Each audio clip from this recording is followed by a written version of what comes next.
Hi gamers, and happy new year 2020. This is John, host of Video Games and the World, and welcome to my playthrough of Star Wars Rogue Squadron for the PC. Not the N64, for the PC. So, ladies and gentlemen, Star Wars Rogue Squadron is a 1998 video game by LucasArts and Factor 5. This game bridges the gap between Star Wars Episode 4, A New Hope, and The Empire Strikes Back. But the final mission of this game takes place 6 years after the Battle of Endor, in which the fight for freedom continues against the Empire. Now, according to the Legends canon, after the Empire comes a war that nearly destroys the entire universe. It's called the Yuuzhan Vong War. And it was a horrible war in which many beloved characters died.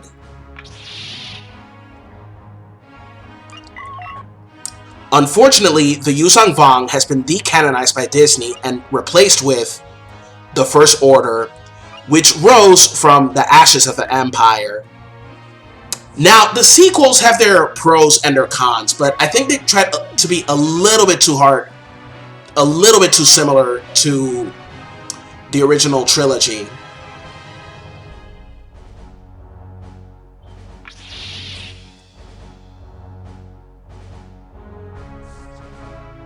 Okay. Enable the subtitles? Yes. So, what is the Rogue Squad? So this is the first mission. Keep your eyes open for any suspicious activity. So, the only available craft for this mission is the T-65 X-Wing, the rebel fighter that killed the Death Star, and this is the fighter of choice for Rogue Squadron, and mostly the Rebel Alliance. And you saw the Naboo Starfighter? Now, you ask yourself, for a 1998 video game, why was the Naboo Starfighter in the game? Well, it's quite simple. Because they were promoting, at that time, Episode 1, The Phantom Menace, the first of the prequels. Now, Episode 1 was trash in a way, but the only redeeming factors of Episode 1 are the fight between Obi-Wan Kenobi, between Qui-Gon Jinn and Obi-Wan Kenobi versus Darth Maul, and the pod racing and the space battle of Naboo. So this chapter of Rogue Squadron, the Rebel Opposition, as you see, tells how Luke Skywalker formed the legendary Rogue Squadron. Rogue Squadron is a special squad of the Rebel Alliance comprised of the most skilled pilots in the galaxy. Kind of like a Poe Dameron's Black Axe Squadron in the sequels, but better.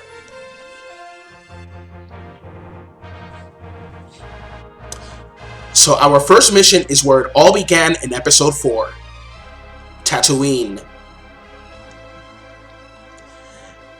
Luke Skywalker never thought that he would be back on this rock that he was raised in.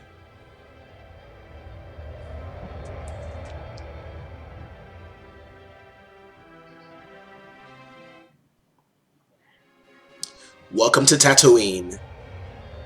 Good morning, Wedge. The rest of Rogue Squadron is still back at base, but I thought we could take an early morning run through Beggar's Canyon. Okay, so our mission objective is to protect the homesteads and destroy the Imperial probe droids, but there will be more later on. Is that my imagination, or are those Imperial probe droids? Now, Rogue Squadron was a success, and it spawned 2 sequels that are only available for the Nintendo GameCube. Too bad they're not on Steam. Rogue Squadron 2 and Rogue Squadron 3 Rebel Strike. They are only Nintendo GameCube exclusives. If there's a mini GameCube, I hope they have it. There is going to be a mini GameCube. Looks like Retro is coming back with a vengeance. I'm clear, but my flanks are down.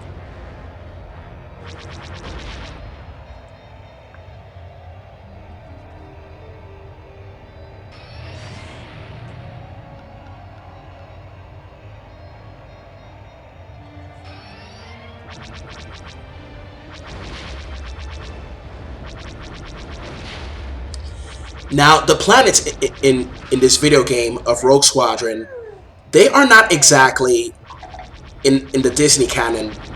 These are only exclusive to the expanded universe, or as it's now called, the Legends canon.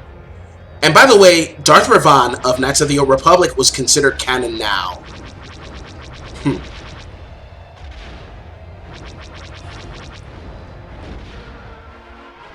Mos Eisley is under attack. And now we gotta save Mos Eisley from Imperial TIE bombers.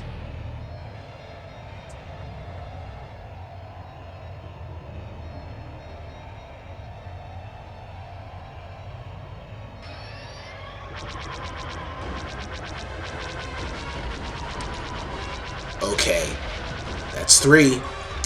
Only 3 more left. Now, when you complete a mission, you get medals. Depending on your accuracy and your skills, you can either get a bronze, silver, or gold medal. Oh, I got a silver. Where did I go wrong? You'll see. I missed 1 enemy, and my accuracy was only 12%. Man. Escort valuable rebel supplies through dangerous Imperial territory over the humid lands of Barkhesh.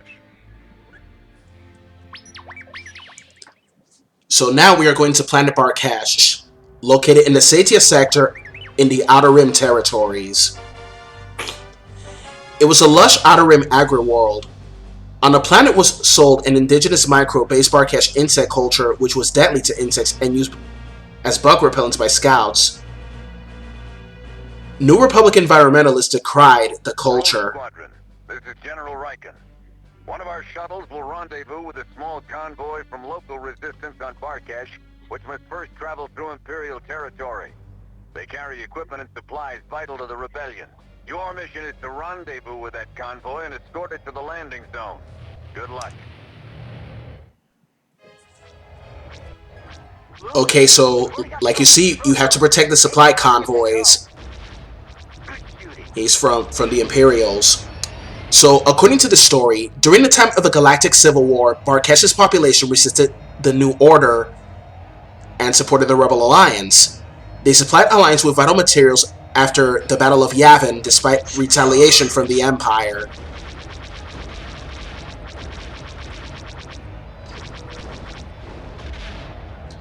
It only appears in this video game, because remember, Disney decanonized almost all of the expanded universe. Commander, this is Riken. It's imperative you stay with the supply vehicle. And Kathleen Kennedy says that there's no source material. Well, Kathleen, you might be accusing me of mansplaining for this, but it was Disney that decanonized everything. Huh. Good shooting.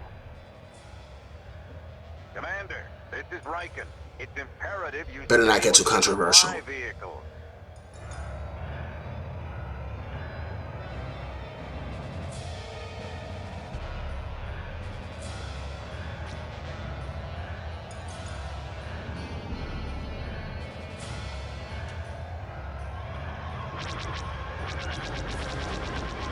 Okay, so there will be TIE bombers trying to destroy the convoy, so you better be careful.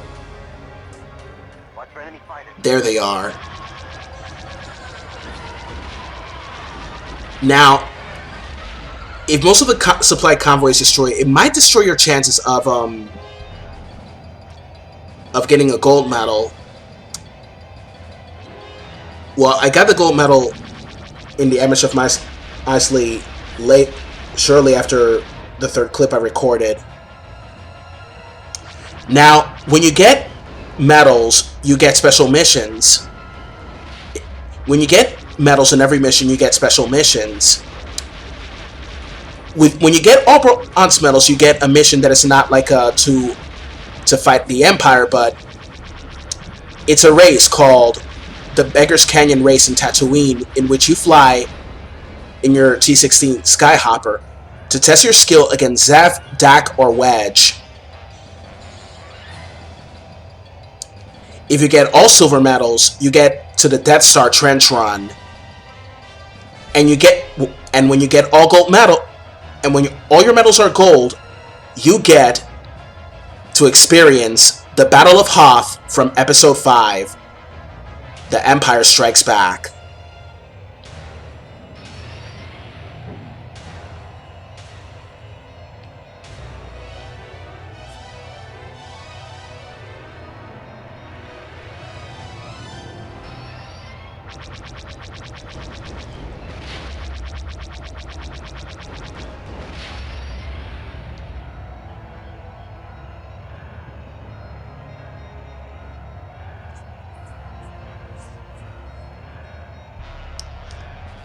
Well, Luke Skywalker, in the events of Rogue Squadron, he was not a Jedi yet, but in a way he was learning bit by bit how to use the Force.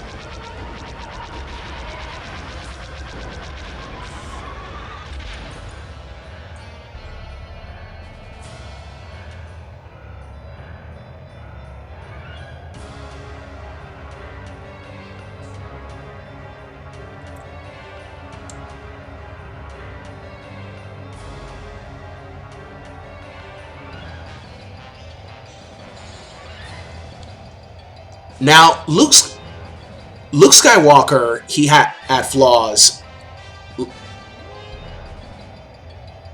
Now, I know people are tired of talking about this right now, about Mary Sue's and Gary Stu's and all that stuff. But a lot of people still insist that Rey is a Mary Sue, because she uses the Force without any training of any kind. Well, if you think about it, she survived on a planet by herself her entire life. But who's more of a Gary Stu or a Mary Sue? People think that Anakin is a Gary Stu, and Luke too. But here's the thing. Hang.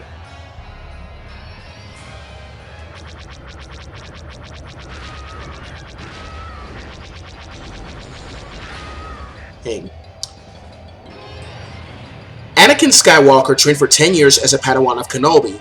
2. Was not liked by everyone. 3. Struggled emotionally and mentally between his love for Padme and dedication to the Jedi Order. 4. His character flaws were pride.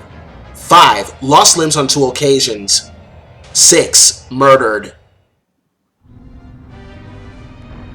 The shuttle is clear.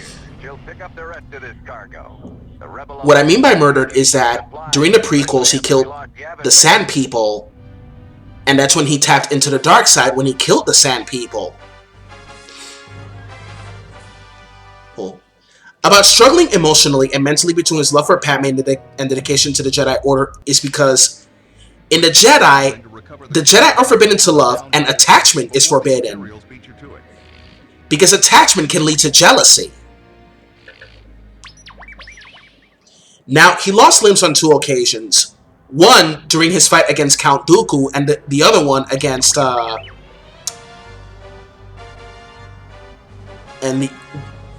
against Obi-Wan during his fight on Mustafar.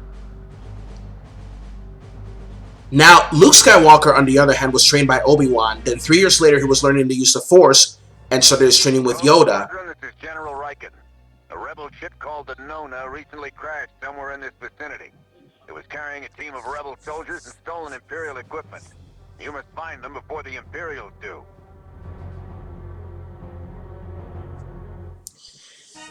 And he also lost a limb during his fight with Vader. The flaw he had was impatience. But Rey? I still haven't seen Rise of Skywalker yet. But I know for damn sure that she hasn't lost a limb.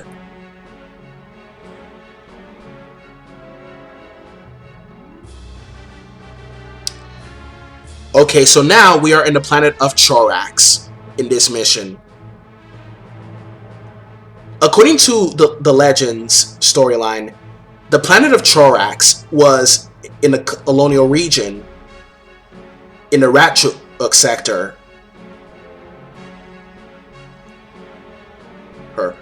It was a haven for pirates and smugglers.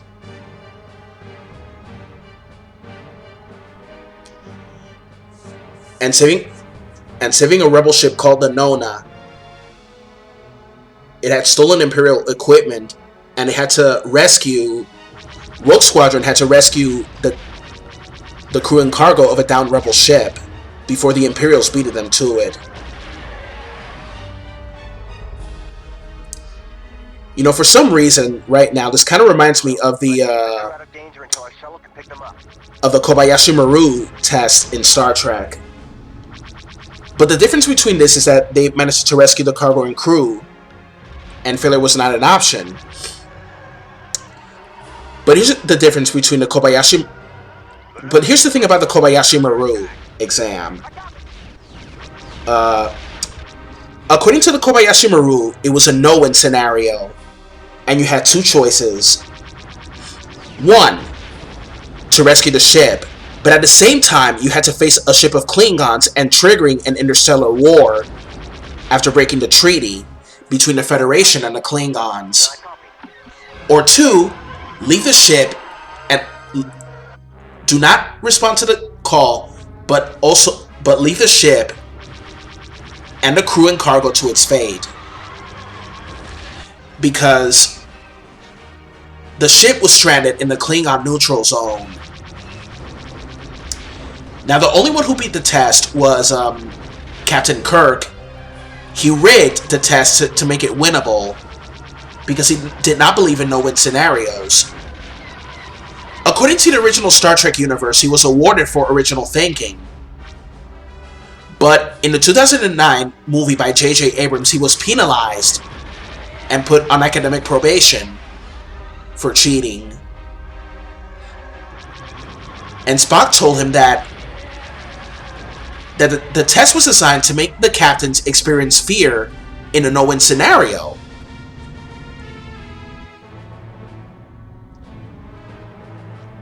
But in a way, I'm kind of glad that Kirk programmed the test to make it winnable. But of course, you have to experience fear of what to do. Sometimes the harsh decisions can make you feel guilty in a way.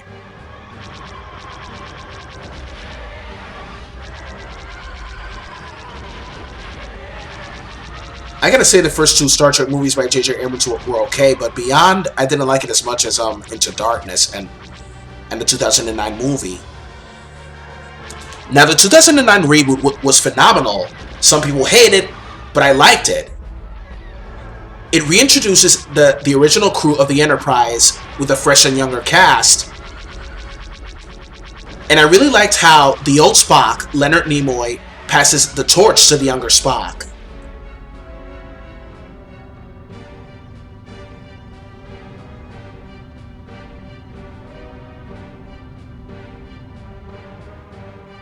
Okay, the shuttle is away. The shuttle is away. Rogue Leader, get your squadron out of there. Alright. I really like how they have the pictures of the Battle of Yavin in this game. When you select the mission, some pictures appear of the Battle of Hoth in the N64. Imperial officer Crix Madine wishes to join the Rebel Alliance, but the Empire will do anything to stop him. Protect Corellia from destruction as Madine makes good his escape. Okay, so we are now at the planet of Corellia.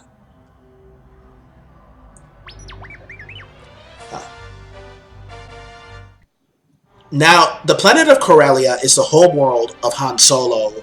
This is Luke Skywalker, go ahead. I've received word an Imperial officer, Crix Madine, wants to defect. It is located in the Court Worlds region. I'm going to contact him after my meeting with the city officials in the Capitol Tower. Keep your eyes open for any sign of trouble.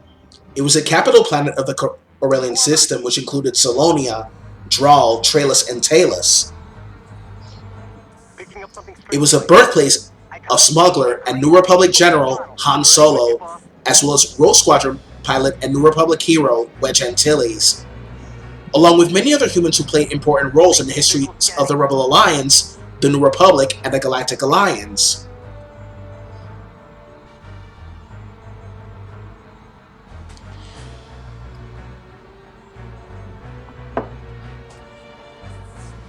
He joined the Imperial Academy in Solo but then left.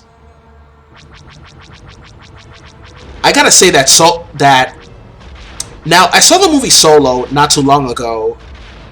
I didn't have any time to watch it when it first came out. Busy. Repeat, under attack. Get back here as soon as you can. Rogue group, we are under... You heard him. Full throttle. Back to the city. But I gotta say that I liked Solo a lot more than The Last Jedi. According to one of the YouTubers I watch, Repsian, the movie took elements from the Corellian trilogy.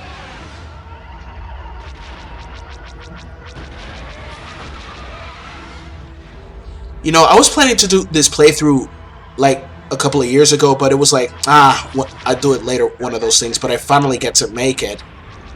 Wow. Rogue group, those bombers are heading straight for it. There are lots of innocent people in here.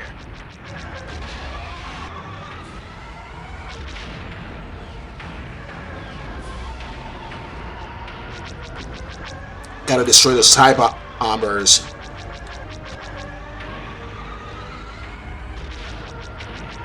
I gotta say that the music in this game is phenomenal.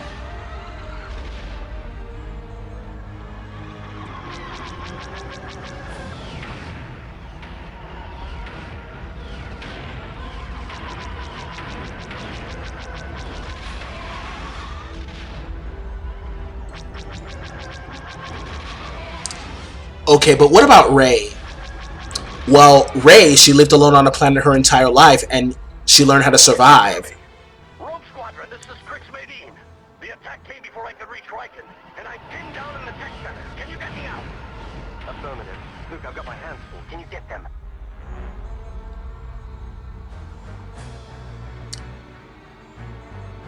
But if there's one thing I read about The Rise of Skywalker, is that it was Kathleen Kennedy's idea to bring back Palpatine.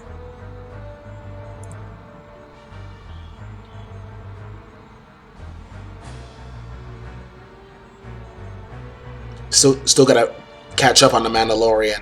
God, I'm gonna get hate for saying that.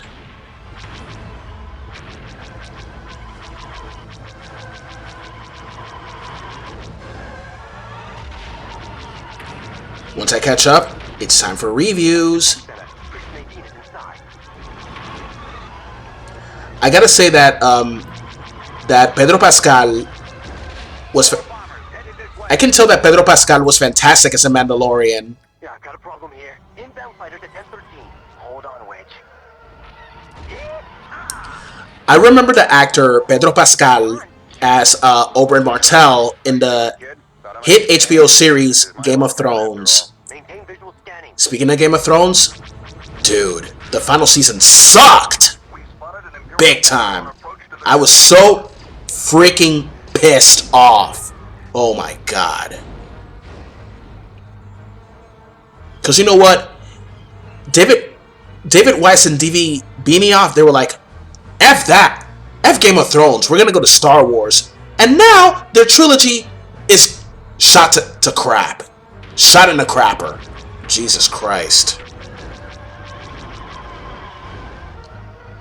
And people talk about Rian Johnson's trilogy. He is still on. It's canceled. Dude! Make up your mind. Dios mío. Start evacuating the people off the top of the Capitol Towers. Evacuating people top of the Capitol Towers? I wonder how many people fit in that shit. Oh my god. Go for the leg. Okay, so now we're flying.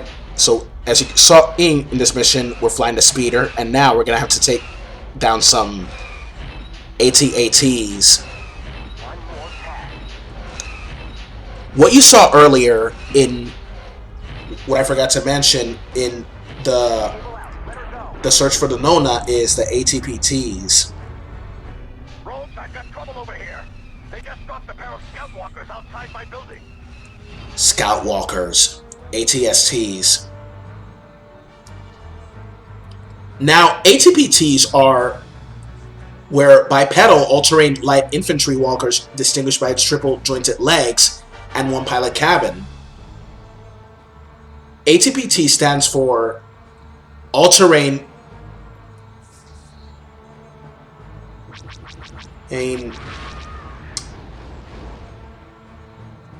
personal transport.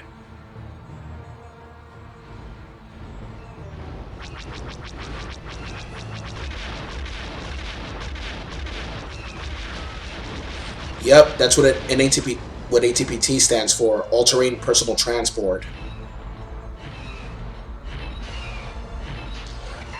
It was a light anti-infantry walker used by the Galactic Republic and later by the Empire.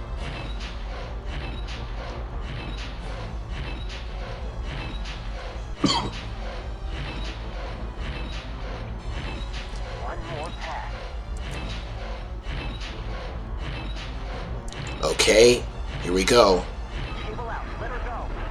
Yes. Skywalker, we're dispatching a shuttle to evacuate Madine. Keep those ties off its back.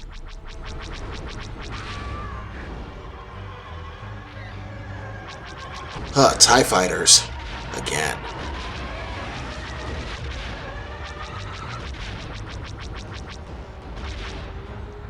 TIE interceptors are a lot faster than ordinary TIE fighters. Now, TIE bombers are pretty slow, but despite them being slow, their bombs, they pack a punch.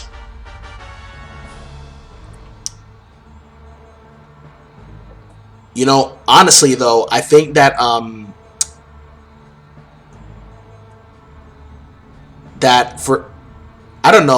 think First Order TIE fighters may be a lot faster than the Imperial ones. Then again, who knows, right?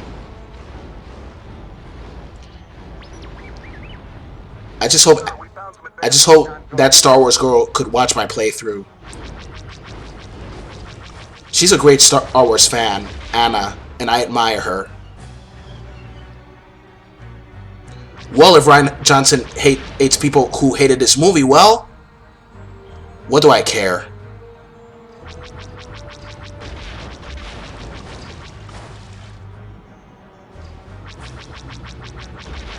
Gotcha.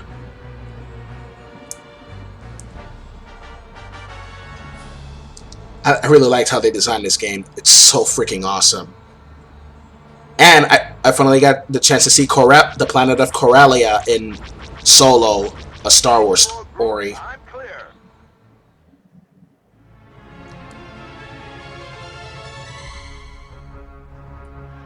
Uh-oh. No! It's all right, Luke. You held them off long enough.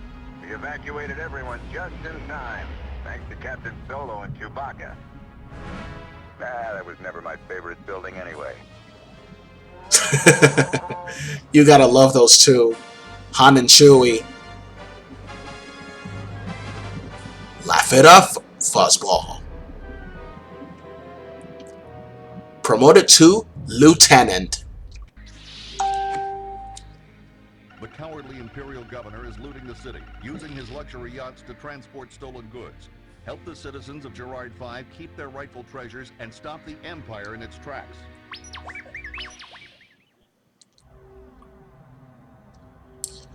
Okay, Gerrard V was a planet in the core worlds in the Gerrard system.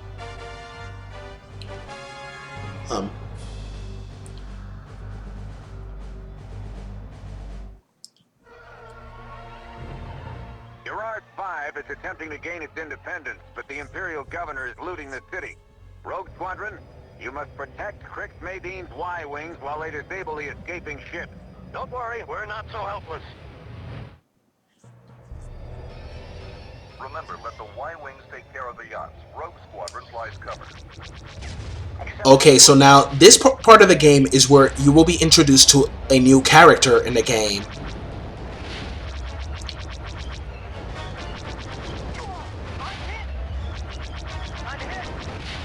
Good work! I'm hit!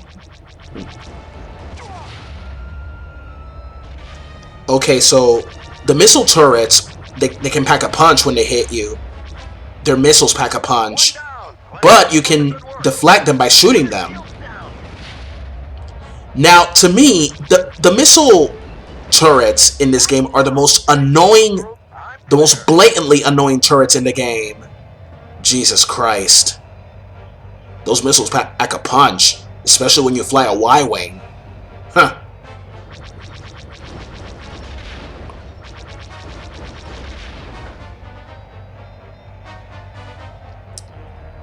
You know, I'll tell you one thing, man. Rogue Squadron 2 and 3, they need to be remastered.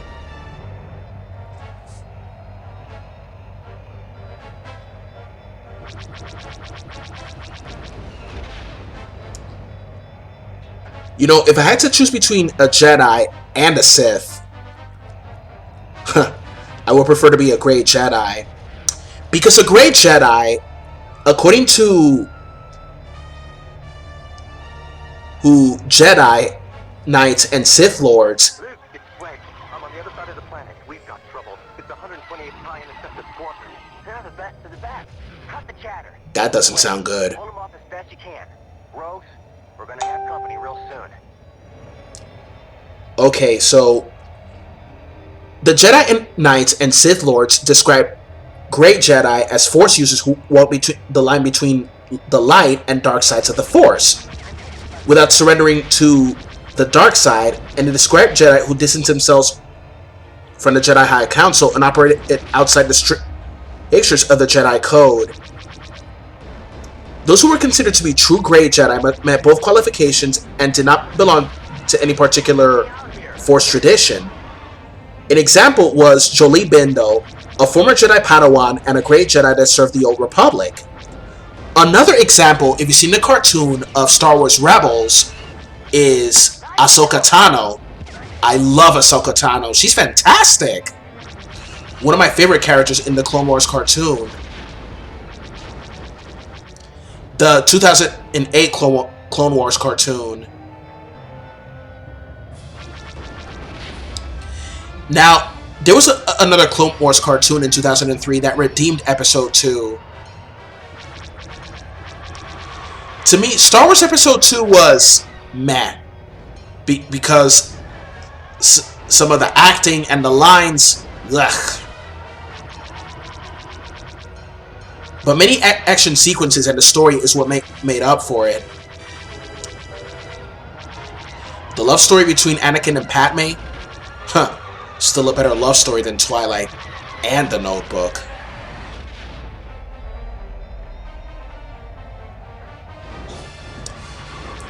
I remember the 2003 Clone Wars cartoon by Genndy Tartakovsky, who did Dexter's Laboratory and Samurai Jack. That cartoon was intense. And General Grievous, he will make you crap your pants in that cartoon. He was like a giant and more intimidating. Me and my brother, we both agreed on that. In Episode 2, General Grievous, he got shorter and he got weaker, and not so intimidating anymore. But in the 2003 cartoon, he was mad intimidating.